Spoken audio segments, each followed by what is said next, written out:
நான் முதல்ல திரு ராஜாராம் அவர்கள்ட்ட ஆரம்பிக்கலாம் அப்படின்ட்டு. இந்த வழக்கினுடைய நெட்வொர்க் என்ன சார்? இது யாரோ ஒரு பாரில் அடிதடி வழக்கில் ஒரு கைது பண்ணுறாங்க, அங்கேருந்து இது நடிகர்கள் வரைக்கும் வந்திருக்கு. இதனுடைய நெட்வொர்க் அந்த அளவுக்கு இருந்திருக்கா? ஆக்சுவலா இதுல நடந்த விஷயம் என்ன அப்படின்னா, கடந்த மாசம் 22ஆம் தேதி நுங்கம்பாக்கத்தில் ஒரு உயர் ரக பார், அங்க வந்து ஒரு ரிட்டையர்டு டிஎஸ்பி அவரோட சன் அவங்க ஃப்ரெண்ட்ஸோட தண்ணி அடிக்க வந்திருக்காரு. அதே மாதிரி இந்த பிரசாத் அப்படிங்கிறவர் இவருக்கு வந்து இவரோட நண்பர்களோட அங்கே தண்ணி அடிக்க வந்திருக்காரு. இவங்க 2 டீமுக்குள்ள வாக்குவாதமாகி பிரச்சனையாகி அது அடிதடியில் போனப்போ இந்த பிரசாத்துக்கு சப்போர்ட்டாக இன்னும் 2-3 நண்பர்கள் வராங்க. அவங்க வந்து அந்த பாரையும் அடித்து உடைச்சிடுறாங்க. இந்த செல்வ பாரதி அவங்க நண்பர்களையும் அவரை அடித்து காயப்படுத்திடுறாங்க. அதுக்கப்புறம் காவல்துறைக்கு தகவல் கிடைச்சி காவல்துறை போய் காயம்பட்டவங்களை ஹாஸ்பிட்டலுக்கு அனுப்பிச்சு அவங்ககிட்ட வாக்குமூலம் வாங்கி எஃப்ஐஆர் போடுறாங்க. பாரோட மேனேஜர் அவங்க பொருள் சேதம் அடைஞ்சிருக்கனால அவங்களும் ரிப்போர்ட் கொடுக்குறாங்க. இந்த வழக்கில் வந்து அந்த சம்பவத்தில் ஈடுபட்டவங்களை பிடிச்சி ரிமாண்ட் பண்ணுறாங்க, பிரசாத் உட்பட. அதில் அவங்க ரிமாண்ட் ஆகி உள்ளே போயிட்டாங்க. பிரசாத் பேரில் ஏற்கனவே சில வழக்குகள் இருக்குது. வேலை வாங்கி தரேன்னு சொல்லிட்டு ஏமாத்துனது, அந்த மாதிரி காவல்துறை 2 உதவி ஆய்வாளர்களோட பழக்கம் வச்சுக்கிட்டு சிலர் மிரட்டி பணம் வாங்கினதா, இது மாதிரி வழக்குகளில் அவர் சம்மந்தப்பட்டிருக்கனால அவரை குண்டர் தடுப்பு சட்டத்தில் உள்ள டீடைன் பண்ணிடுறாங்க. ஓகே. அதுக்கப்புறம் அவரோட செல்ஃபோன் கால் டீட்டெயில்ஸ் சிடிஆர்னு சொல்லுவாங்க, அதை வந்து எடுத்து பார்க்குறப்போ யார் கூடலாம் இவருக்கு அதிகமாக தொடர்பு இருக்குது அப்படின்னு பார்க்குறப்போ தான் தெரிய வருது பிரதீப் அப்படின்னு சொல்லிட்டு சங்ககிரியை சேர்ந்தவர். ஆமாம், அவரோடையும் தொடர்பு இருக்கு. அப்புறம் ஜான் அப்படின்னு ஒருத்தர் கூடயும் தொடர்பு இருக்கு. அந்த ஜான்ங்கிறது வந்து கானா நாட்டை சேர்ந்தவர்.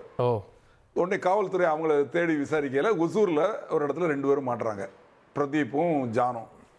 ஜான் வந்து கானா நாடு, அதாவது மேற்கு ஆப்பிரிக்காவை சேர்ந்தவர். அவர் தான் வந்து இதை சப்ளை பண்ணுறார் போதைப்பொருள். அவங்கள விசாரிக்கையில் அவங்கக்கிட்ட 11 கிராம் வந்து கொக்கைன் இருக்கு, 40,000 ரூபா கேஷும் இருக்குது.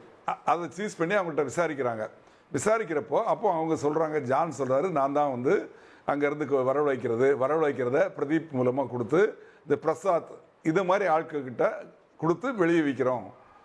இது வந்து பிரதீப் மூலமாக விற்கிறோம், பிரசாத் அதில் ஒரு ஆள், வாங்கக்கூடிய ஆட்களில் ஒரு ஆள். அந்த பிரசாத் வந்து இவங்ககிட்ட 7,000 ரூபாய்க்கு வாங்கி 12,000 ரூபாய்க்கு மற்றவங்களுக்கு விற்கிறாரு. இதில் வந்து இந்த ஸ்ரீகாந்த் அப்படிங்கிறவர் ஏற்கனவே ஒரு பிரபல்யமான நடிகர், நண்பன் அப்படிங்கிற படத்தில் நடிச்சிருக்காரு, ரோஜா கூட்டம் அப்படிங்கிற படத்தில் நடிச்சிருக்காரு. அவர் வச்சு ஒரு படம் எடுக்கிறார் பிரசாத். அதுக்கு பணம் கொடுக்க வேண்டியிருக்கு. அந்த பணம் கொடுக்குவாங்க இல்லை, ஒரு 5 லட்சம் ரூபாய்க்கு இவர் வந்து கேஷ் கொடுத்து அவருக்கு வந்து ஜிபே பண்ணியிருக்காரு பிரசாத்துக்கு. அந்த பிரசாத்துக்கு ஜிபே பண்ணி அதன் மூலமாக வாங்கி இவர் கிட்டத்தட்ட 40 முறை வந்து இந்த கொக்கைன் வாங்கி யூஸ் பண்ணியிருக்காரு அப்படின்னு சொல்கிறாங்க. உடனே ஸ்ரீகாந்தை கூட்டு விசாரிக்கிறப்போ அவர் சொல்கிறாரு, இது மாதிரி ஆமாம் உண்மைதான் அப்படிங்கிறாரு. அவர் வீட்டை சர்ச் பண்ணுறாங்க, அங்கேருந்து சில கொக்கைன் சில கிராம் எடுக்கிறாங்க. அதுக்கப்புறம் அவரை வந்து மருத்துவ பரிசோதனைக்கு உட்படுத்துகிறாங்க. மருத்துவ பரிசோதனைக்கு ராஜீவ்காந்தி ஹாஸ்பிட்டலுக்கு அனுப்புகிறப்போ அவரோட பிளட்டை டெஸ்ட் பண்ணிவிட்டு இவர் வந்து போதைப் பொருள் அருந்திருக்காரு அப்படிங்கிறத உறுதிப்படுத்துகிறாங்க. அதை உறுதிப்படுத்தினதுக்கு அப்புறம் தான் அவரை கைது பண்ணுறாங்க. இந்த பிரசாத்தோட வாக்குமூலத்திலையும் ஸ்ரீகாந்தோட வாக்குமூலத்திலையும் கிருஷ்ணா அப்படிங்கிற நடிகர், கழுகுங்கிற படத்தில் நடித்தவர், அவரும் இதில் சம்மந்தப்பட்டிருக்காரு அப்படிங்கிற மாதிரி சொல்லியிருக்காங்க. அதனால கிருஷ்ணாவை தேடினாங்க. இப்போ கிருஷ்ணா அன்னைக்கு கிடைச்சிட்டாரு. அவரை விசாரிச்சப்போ அவர் என்ன சொல்றாரு, இவர் ஸ்ரீகாந்த் என்ன சொல்றாருன்னா, மனச்சோர்வு, அவங்க குடும்பத்தில் ஒரு மனைவி பிரிஞ்சு இருக்குது, பட தோல்வி, இதனால அதை தவிர்க்கிறதுக்காக இதான் வந்து பயன்படுத்த ஆரம்பித்தேன், கடைசியில் அதுக்கே நான் வந்து அடிமையாயிட்டேன் அப்படிங்கிற மாதிரி அவர் சொல்லியிருக்காரு. பயன்படுத்தினதை அவர் ஒத்துக்கிட்டாரு. பட் கிருஷ்ணா என்ன சொல்கிறாருன்னா, எனது உடல்நிலை சரியில்லை, எனக்கு வந்து ஆன்ஜியோ பண்ணியிருக்குது, அதனால் நான் வந்து இதை பயன்படுத்த முடியாது, குடலில் வந்து இறப்பையில் வந்து அலர்ச்சி இருக்குது, அதனால் நான் வந்து ட்ரக்ஸ் எல்லாம் பயன்படுத்தக்கூடாது, அதனால் நான் பயன்படுத்தலை அப்படின்னு சொல்கிறாரு. இருந்தாலும் அவரையும் வந்து இப்போ மருத்துவ பரிசோதனைக்கு அனுப்பிச்சிருக்காங்க.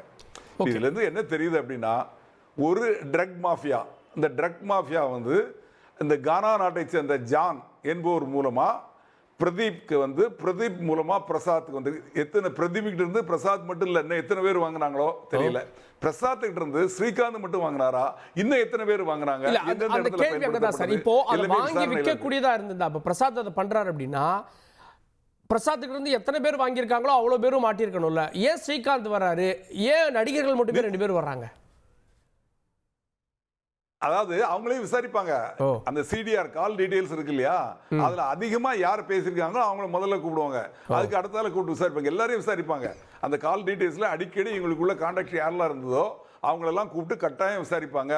இதுல வந்து விசாரணை இது தொடக்க கட்டம் தான், இந்த முடிவு இல்லை. தொடக்க கட்டத்துல இப்ப இவங்க கிடைச்சிருக்காங்க. இந்த வேற எத்தனை பேர் சம்மந்தப்பட்டிருக்காங்க அப்படிங்கிறது அது போக போக தெரியும். அதனால இதை வந்து நம்ம வந்து இப்போவே வந்து எந்த முடிவும் பண்ண முடியாது. ஆனால் இவங்க சம்மந்தப்பட்டிருக்காங்க அப்படிங்கிறதுக்கு வந்து தெரியுது. இன்னும் வேற யாரெல்லாம் சம்மந்தப்பட்டிருக்காங்கிறது ஃபர்தர் விசாரணையில் தெரிய வரும். ஓகே, நான் திரும்ப வரேன். நான் திரு ராஜகம்பீரனா பாஸ்டர், ஸ்ரீகாந்தா இப்படி அப்படின்னு பலரும் அதிர்ச்சியாக கேட்குறாங்க. சினிமா உலகத்தில் குறிப்பாக வந்து ஸ்ரீகாந்த் நடித்த கேரக்டர்ஸாக இருக்கட்டும், அந்த அவர் வந்து அந்த சாஃப்ட் டோன் கேரக்டர்ஸ் எல்லாமே அவர் மேலே ஒரு பிம்பத்தை ஏற்படுத்தியிருக்கு. எப்படி அவர் இதில் மாட்டியிருப்பாருன்னு நினைக்கிறீங்க? திரைப்படத்துறையில் அறிமுகமாகி புகழின் உச்சியில் போய்விடுவோம் என்று நம்பிக்கொண்டிருக்கிற போது அவர்களுக்கு ஏற்படக்கூடிய சறுக்களை வந்து தாக்கு பிடிக்க முடியாத ஒரு உளவியல் வீழ்ச்சியாக அது பார்க்கப்பட வேண்டும். ஏன்னா சினிமா கலைஞர்களுக்கு எப்பொழுதுமே ஒரே மாதிரி இருக்காது. எல்லாருமே ரஜினிகாந்த் மாதிரியோ வந்து உச்ச நட்சத்திரங்கள் மாதிரியோலாம் வாழ்ந்து விட முடியாது. நிறையா நடிகர்களுக்கு, அதாவது குறிப்பாக வந்து இந்த காதல் திரைப்படங்களில் அறிமுகமாகி சாக்லேட் ஹீரோ இமேஜில் இருந்து அடுத்த கட்டத்துக்கு வந்து ஆக்ஷன் படங்களுக்குள்ளே போக முடியாதவங்க, வேற சில சமூக ரீதியான படங்களுக்குள்ள ஒரு பெரிய தாக்கத்தை ஏற்படுத்தக்கூடிய திரைப்படங்களுக்குள்ள நடிப்பதற்காக இல்லாதவங்க, அந்த வாய்ப்பு கிடைக்காதவங்க, அந்த வகையை சேர்ந்தவர்.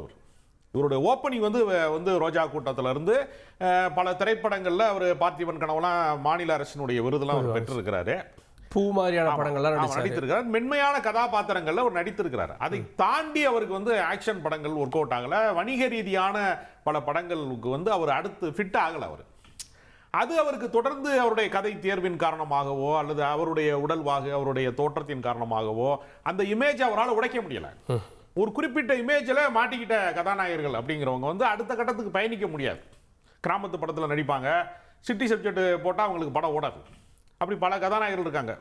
அப்போ அது அடுத்த கட்டத்தில் சினிமாவில் அடுத்த பரிணாம வளர்ச்சி அடைய முடியாத மன வீழ்ச்சியில் இருக்கும்போது சில பேர் சொல்லுவான் இல்லையா, ஏண்டா குடிக்கிற, சோகமாக இருக்கிறேன் குடிக்கிறேன்பா, ஏண்டா இன்னைக்கு குடிச்ச சந்தோஷமாக இருக்கேன் குடிக்கிறேன்பா. இப்போ எமோஷ்னலாக வந்து தன்னை கண்ட்ரோல் பண்ண முடியாதவங்களுக்கு ஏதாவது ஒரு பழக்கங்களில் ஆட்படுவது அப்படிங்கிறது ஒரு இயல்பான ஒன்றாக இருக்கிறது. அப்பாஸ் கூட பார்த்தோம், நீங்கள் சொன்ன மாதிரி அதே இதுதான். அவர் வெளிநாட்டுக்கு போயிட்டு கடைசியில் வந்து பெட்ரோல் பங்க்லாம் வேலை பார்த்தேன் அப்படின்னு சில கதைகள் சொல்லிட்டு இருந்தார்.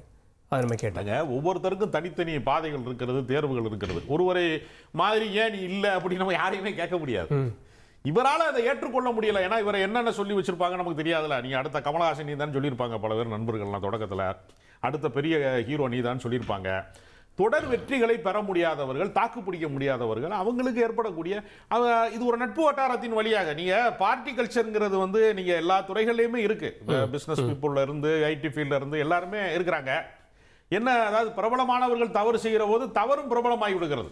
அதனால விவாத பொருளாக நம்ம இது பண்ணுறோம். இதே ஐடி கம்பெனியில் ஒருத்தர் வந்து இந்த மாதிரி போதைப் பொருளை பயன்படுத்தினாரு அப்படின்னா நம்ம விவாதம் ஆக்க போகிறது இல்லை.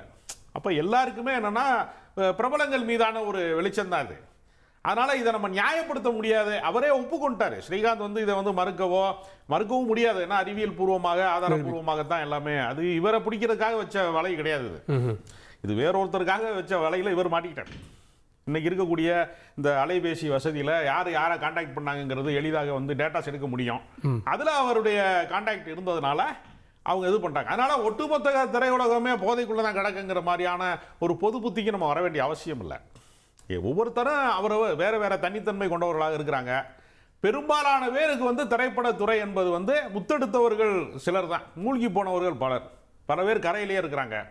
அந்த சூழல் உள்ள ஒரு துறையாக அது இருக்கு, பல தோல்விகளை சந்திக்கக்கூடிய ஒரு துறையாக அது இருக்கு. அப்படிங்கிறதுனால அது தாக்கு பிடிக்க முடியாத ஒரு சிக்கலாக, ஒரு உளவியல் சிக்கலாக தான் நான் அதை பார்க்குறேன்.